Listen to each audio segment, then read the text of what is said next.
Hi everyone and welcome to another Quiver Quickie. Wiki.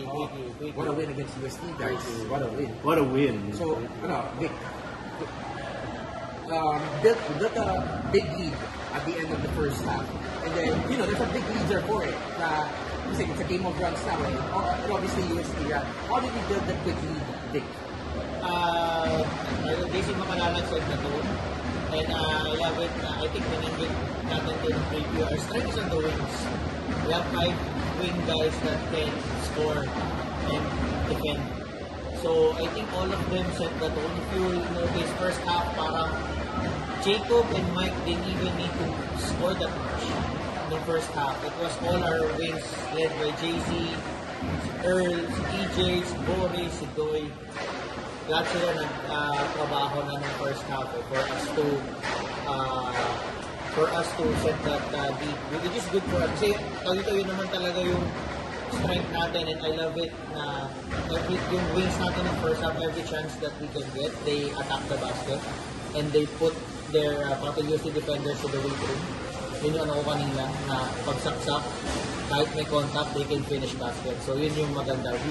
No 4 shots from the outside. Lahat ng tira natin sa labas was lahat ng tira natin sa labas ngayon were all open shots. So, Ikaw, Willie, how do you like the effort of the boys in the first half muna? In the first half, were you surprised that we were up that big? And a little disappointing na nag-16-point lead siya, but were you surprised? Ako, well, I will never say that I'm disappointed in the boys kasi siguro they just need a little bit of motivation and really setting the proper mindset. I was very happy to see them respond the way they did earlier.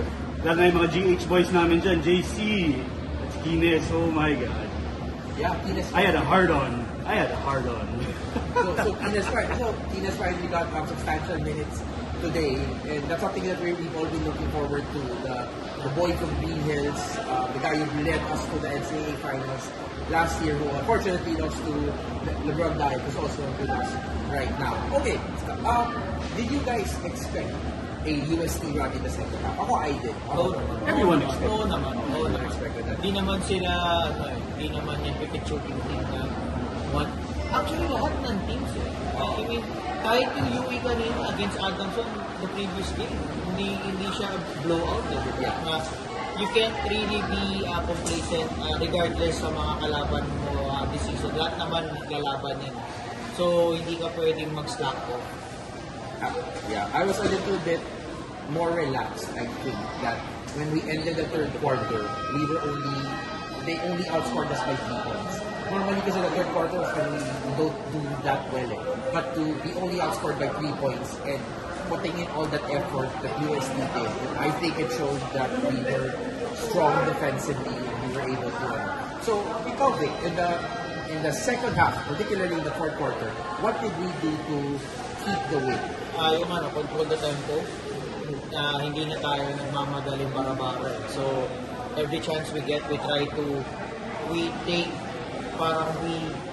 calculate kung kailan lang talaga may magandang fast break opportunity, then we take it. But otherwise, we set up, we execute our half-court set. So, yun yung malaking bagay. We limit the number of possessions na pagdating ng second half since we have a big lead.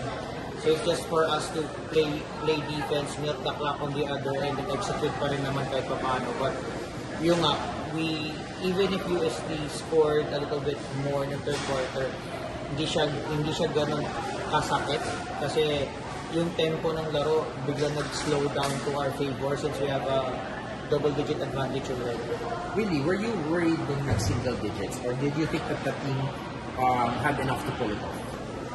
If I'm just basing it on our recent performance, I felt better with the team's tempo now, as what Vic mentioned.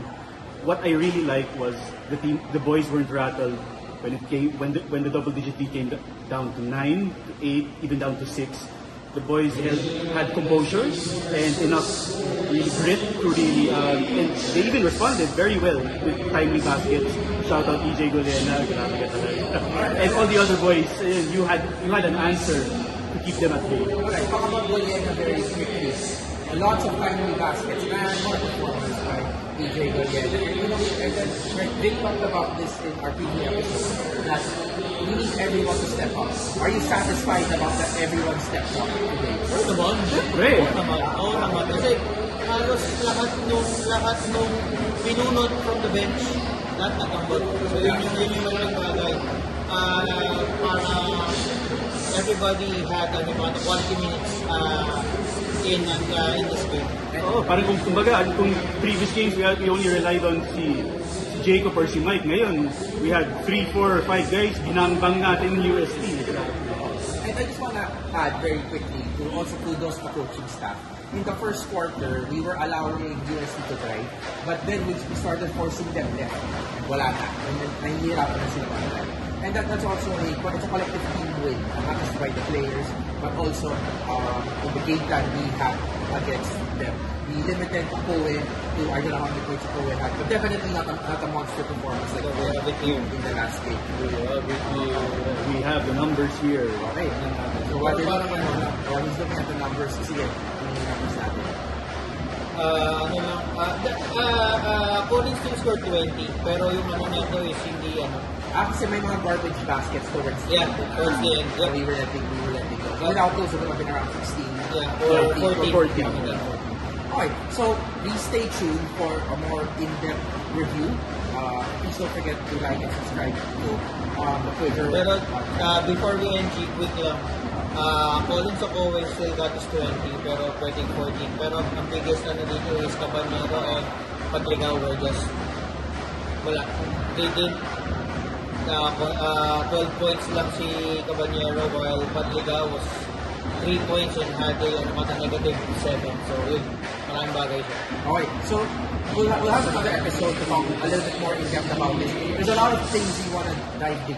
Was EJ Gallienas really a taking foul or that offensive foul against Mike Cortez towards the end? We'll do it later, and we'll do our shoutouts next time also. So thank you for listening to the Quiver. Don't forget to like and subscribe to our YouTube page, Spotify page, and wherever you want to listen to this podcast. Thank you, and Animal Lasal!